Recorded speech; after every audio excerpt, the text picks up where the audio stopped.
दोस्तों बॉलीवुड दिन भर के नए एपिसोड में आपका स्वागत है। और भाई साहब आज इस वीडियो में बहुत बढ़िया खबरें हैं, आपको सुनकर मजा आ जाएगा। देखिए 2023 का 10वां महीना चालू हो गया है और अब इस साल में सिर्फ 3 महीने बचे हैं और बहुत सारी बड़ी फिल्मों का रिलीज होना बाकी है। तो अब ऐसा लगता है कि सारे निर्माताओं को अपनी फिल्में इस साल के दिसंबर महीने में ही रिलीज करनी है। तो बस आज की पहली खबर यही है। 1 दिसंबर को 2 फिल्में रिलीज हो रही है। एक बहुत बड़ी फिल्म एनिमल जिसके हीरो है रणबीर कपूर, जिसको यंग लड़के लड़कियां बहुत पसंद करते हैं। और दूसरी फिल्म रिलीज हो रही है सैम बहादुर, जिसके हीरो हैं कैटरीना कैफ के हस्बैंड कल्लू भाई विक्की कौशल। और मेरे हिसाब से कोई भी बड़ी फिल्म सोलो रिलीज होनी चाहिए तो मेरे ख्याल में एनिमल सोलो रिलीज होनी चाहिए थी, उसके साथ सैम बहादुर रिलीज नहीं होनी चाहिए थी। भले ही सैम बहादुर एक महाफ्लॉप एक्टर की फिल्म है और कुछ उखाड़ नहीं पाएगी, लेकिन फिर भी यह फिल्म एनिमल के 10-15 करोड़ रुपए का तो नुकसान करेगी ही। लेकिन कमाल यह है कि अगले ही फ्राइडे को यानी कि 8 दिसंबर को फिर 2 फिल्में रिलीज हो रही हैं। एक फिल्म है कल्लू भाई की वाइफ कैटरीना कैफ की मैरी क्रिसमस और दूसरी फिल्म है कियारा एडवाणी के हस्बैंड महाफ्लॉप एक्टर सिद्धार्थ मल्होत्रा की योद्धा। चलो मैंने मान लिया कि भाई ये दोनों ही सी ग्रेड फिल्में हैं और ये कुछ भी उखाड़ नहीं पाएंगी,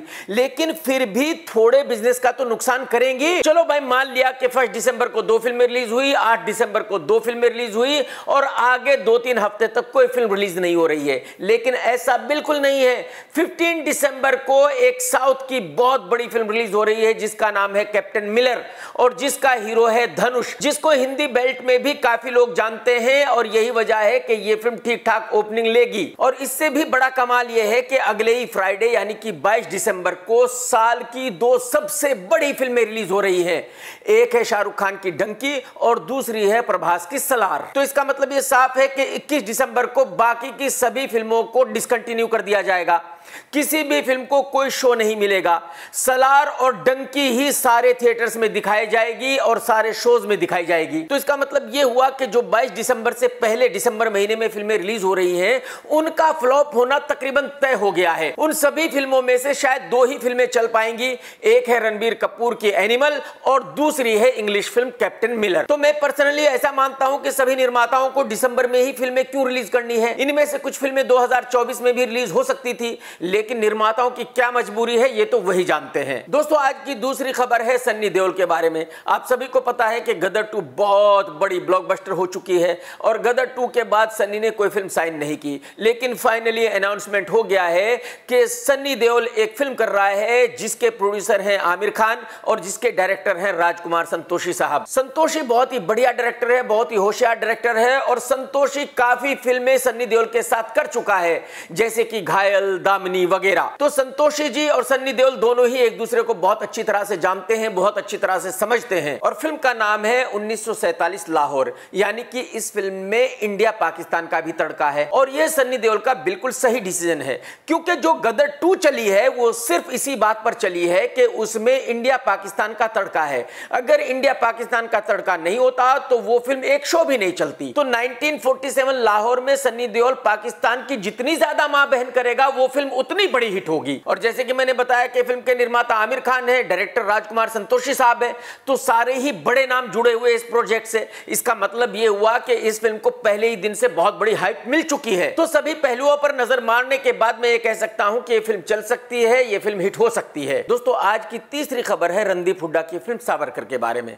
आज मैं आपको बताऊंगा कि फिल्म सावरकर का प्रोजेक्ट कैसे बना। और भाई साहब ये प्रोजेक्ट के बारे में जानने के बाद अगर आप हंसते हंसते लोटपोट ना हो गए तो मेरा नाम बदल देना। देखिए फिल्म सावरकर के 2 प्रोड्यूसर हैं। फिल्म सावरकर शुरू की थी निर्माता संदीप सिंह और निर्माता आनंद पंडित जी ने। इस फिल्म का डायरेक्टर था महेश मंजरेकर और हीरो था रणदीप हुड्डा। इस फिल्म का बजट तय हुआ था 18 करोड़ रुपए। 9 करोड़ रुपए आनंद पंडित ने लगाने थे और 9 करोड़ रुपए संदीप सिंह ने लगाने थे। बड़ी ही धूमधाम के साथ फिल्म की शूटिंग चालू हुई और शूटिंग चालू होने के कुछ दिनों के बाद ही महेश मंजरेकर और रणदीप हुड्डा में झगड़े होने लगे। मंजरेकर ने एक इंटरव्यू दिया है टाइम्स ऑफ इंडिया को और उसमें बताया है कि रणदीप हुड्डा मंजरेकर को बताने लगा था कि शॉट कैसे लगेगा, डायरेक्शन कैसे होता है, कॉस्ट्यूम क्या होगी, क्या लोकेशन होगा और रणदीप हुड्डा कैसे एक्टिंग करेगा। आप सभी जानते हैं कि महेश मंजरेकर एक पुराना और सीनियर डायरेक्टर है।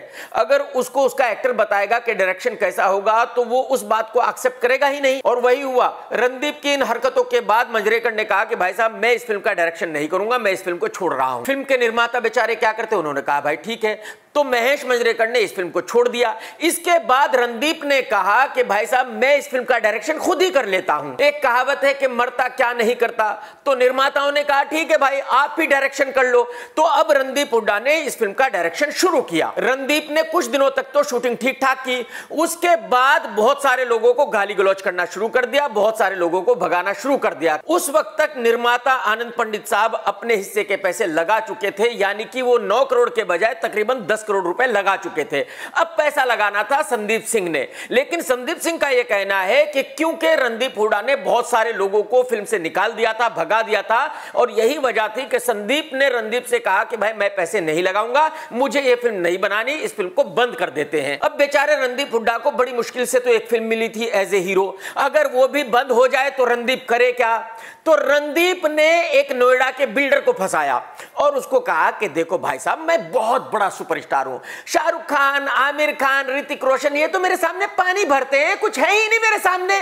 भाई मैं इतना बड़ा सुपरस्टार हूं कि अमेज़न वाले, नेटफ्लिक्स वाले, जियो वाले मेरे घर पर बैठे रहते हैं, हाथ जोड़ते रहते हैं, भाई हमारी एक वेब सीरीज कर लो, लेकिन मैं करता नहीं हूं क्योंकि मैं तो बहुत बड़ा सुपरस्टार हूं। बात समझो आप। और भाई साहब मैं आपको एक बहुत ही बढ़िया ऑफर दे रहा हूं, ऐसी ऑफर दे रहा हूं कि आप बहुत बड़े प्रोड्यूसर बन जाओगे, और भाई साहब आपको 10-20 करोड़ रुपए का फायदा तो ऐसे ही हो जाएगा।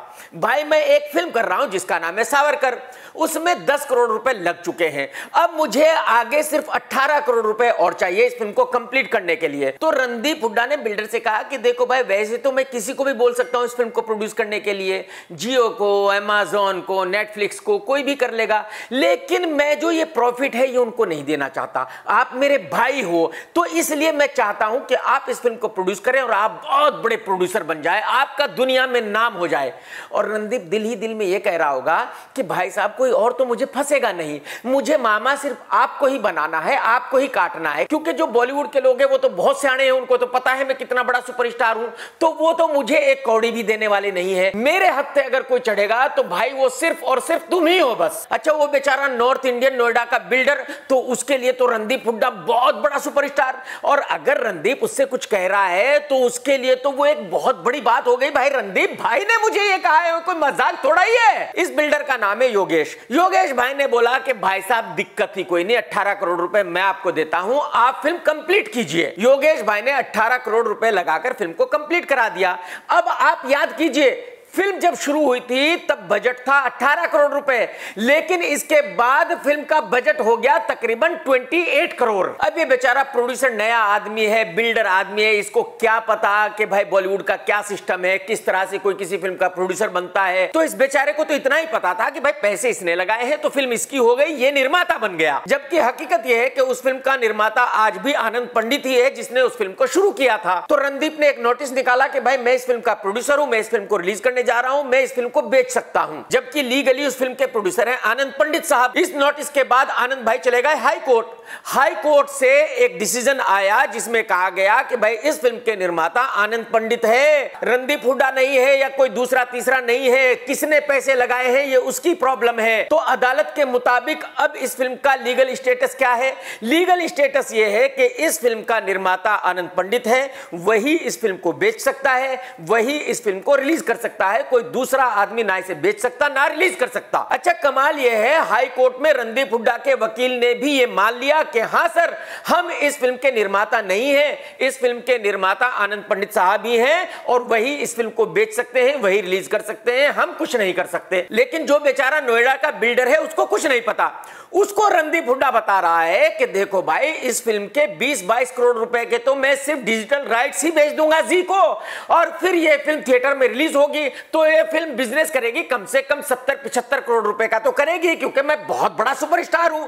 तो भाई साहब आपके तो वारे न्यारे हो चुके हैं, आपको तो 20-25 करोड़ रुपए प्रॉफिट ऐसे ही मिल जाना है, आपकी तो बल्ले बल्ले हो जानी है। और जैसे कि मैंने कहा कि योगेश भाई तो बेचारे नए आदमी हैं, उनको क्या पता कि भाई रणदीप सही कह रहा है या गलत कह रहा है, जबकि हकीकत यह है कि इस फिल्म के डिजिटल राइट्स 8 से 10 करोड़ रुपए में मैक्सिमम बिक सकते हैं, उसके ऊपर तो बिक ही नहीं सकते, सवाल ही पैदा नहीं होता।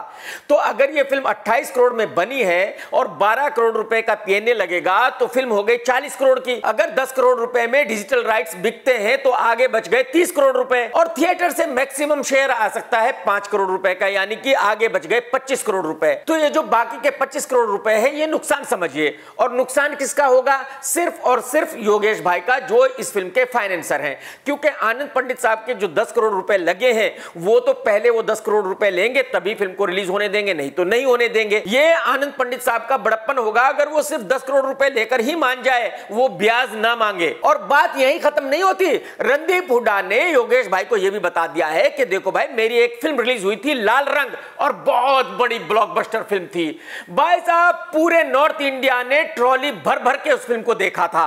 तो अब इसका पार्ट 2 बनाएंगे और जब हम इस फिल्म का पार्ट 2 बनाएंगे तो भाई साहब ये फिल्म बिजनेस करेगी नॉर्थ इंडिया में ही कम से कम 100 करोड़ रुपए का।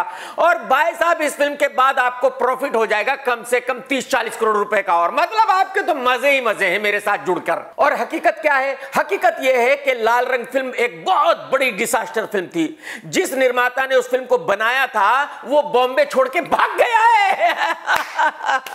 और अगर लाल रंग 2 बनती है तो उसको कुत्ता भी नहीं देखने जाएगा। भाई साहब पब्लिक की तो बात ही छोड़ दीजिए, रणदीप हुड्डा का ड्राइवर, नाई, कसाई भी, धोबी भी उस फिल्म को देखने नहीं जाएगा।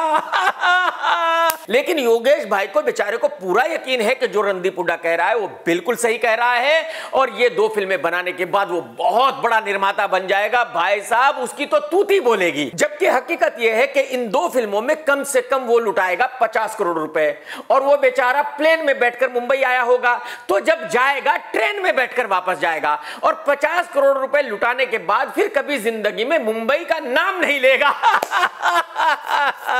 तो एक्चुअली बॉलीवुड वाले इस तरह से नए लोगों को मामा बनाते हैं, इस तरह से नए लोगों को फंसाते हैं। उन नए लोगों को बेचारों को कुछ पता तो होता नहीं, वो तो मतलब ये मानते हैं कि भाई जो एक्टर कह रहा है वो बिल्कुल सच कह रहा है, ये एक्टर तो उनको बिलियनर बना देगा। उनकी बेचारों की समझ में ये नहीं आता कि भाई अगर इतना फायदा होने वाला है तो बॉलीवुड का कोई पुराना प्रोड्यूसर उसके साथ काम क्यों नहीं कर रहा है, वो उस नए आदमी के पास क्यों जा रहा है। तो जितने भी नए लोग फिल्में बनाना चाहते हैं मैं उनसे यही कहना चाहता हूं कि भाई साहब आप लोगों का ये काम नहीं है, आप लोगों को इस बिजनेस का ABCD नहीं पता है। अगर आप बॉलीवुड में आओगे तो सिर्फ और सिर्फ लुटकर ही जाओगे, कोई तरीका नहीं है कि आप कामयाब हो जाओ।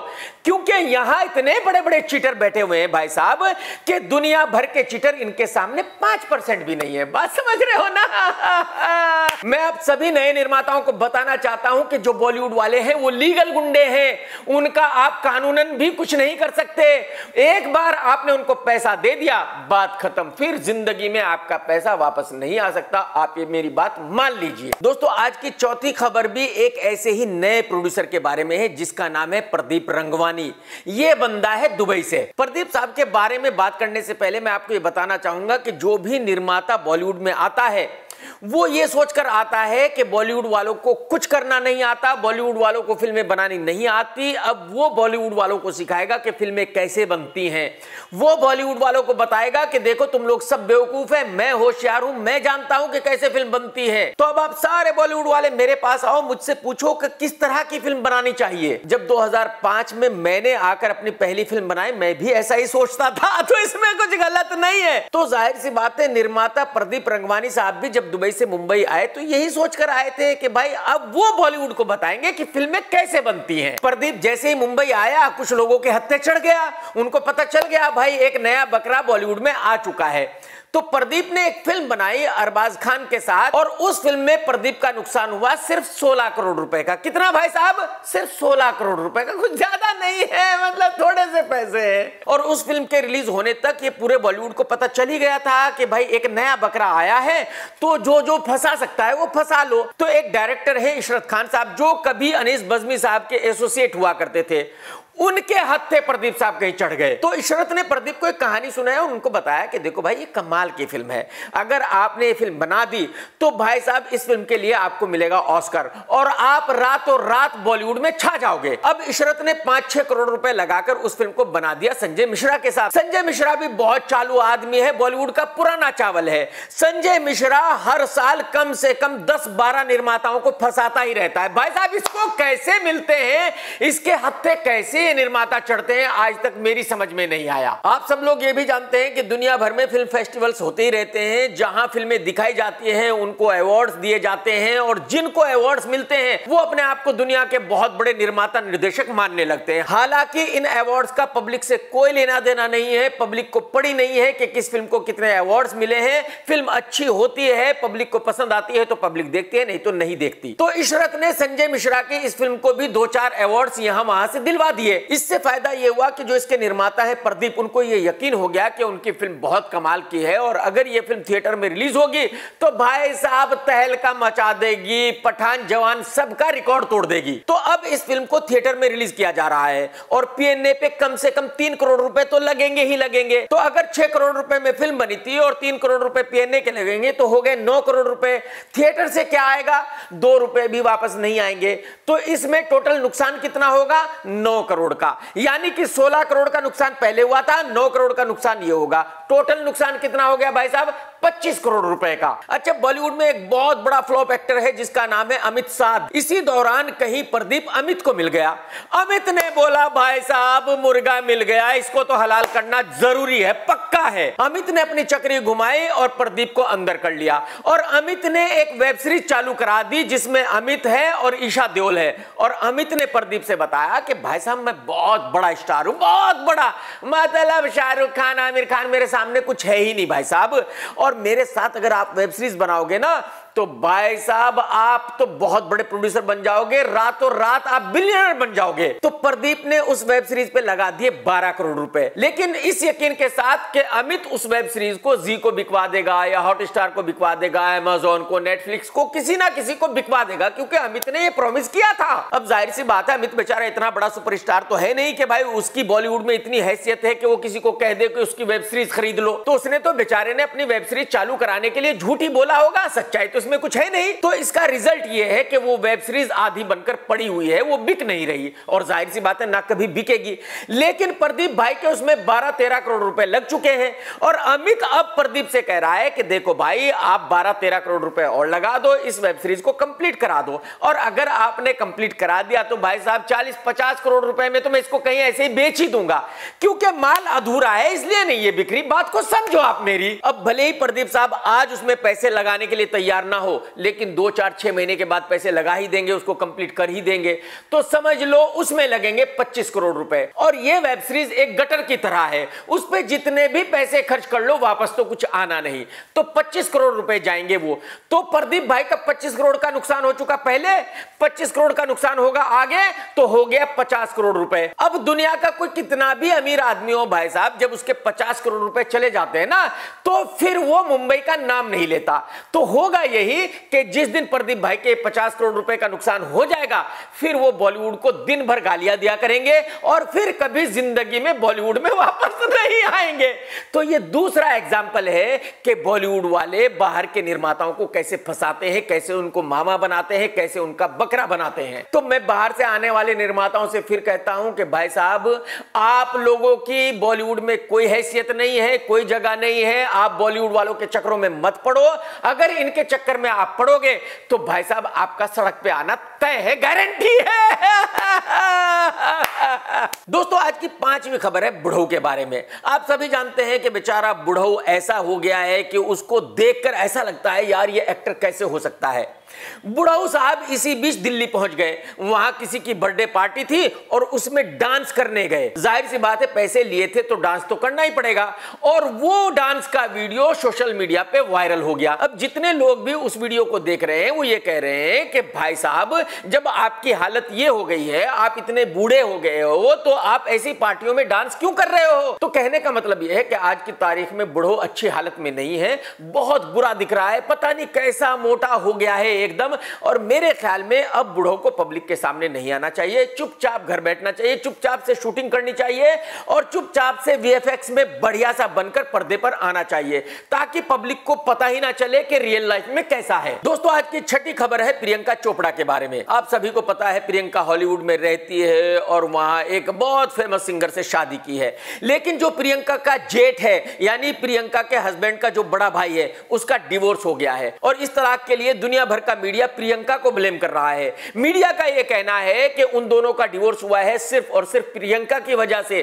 प्रियंका ने ही उन दोनों के बीच आग लगाई थी। भाई साहब, आप लोग मानो या ना मानो, मुझे तो पूरा यकीन है कि प्रियंका ने ऐसा किया होगा, क्योंकि भाई मैं तो पहले से ही जानता हूं कि प्रियंका बहुत पहुंची हुई लड़की है भाई, मतलब छोटी मोटी नहीं है भाई साहब। वो उसको पता है कहां कौन सा खेल खेलना है, मतलब बरेली से अमेरिका तक पहुंच गई लड़की, मामूली बात थोड़ा है भाई साहब। दोस्तों, आज की छठी खबर है फिल्म एनिमल, सलार और डंकी के झगड़े के बारे में। अब तक तो आपने सुना होगा कि भाई सलार वर्सेस डंकी, लेकिन मैं आपको बताने वाला हूं कि कैसे एनिमल एंड सलार वर्सेस डंकी है। एक्चुअली बॉलीवुड में बहुत सारे डिस्ट्रीब्यूटर्स हैं, अलग अलग फिल्मों को अलग अलग डिस्ट्रीब्यूटर्स रिलीज करते हैं। तो डंकी को रिलीज कर रहे हैं जयंतीलाल गाड़ा साहब, और सलार और एनिमल को रिलीज कर रहे हैं अनिल थडानी साहब। आप सभी को पता है कि डंकी और सलार दोनों फिल्में एक दिन रिलीज हो रही हैं, लेकिन एनिमल 1 दिसंबर को रिलीज हो रही है। अब अनिल थडानी सभी सिंगल स्क्रीन थिएटर ओनर से कह रहा है कि भाई साहब, अगर आपको एनिमल चाहिए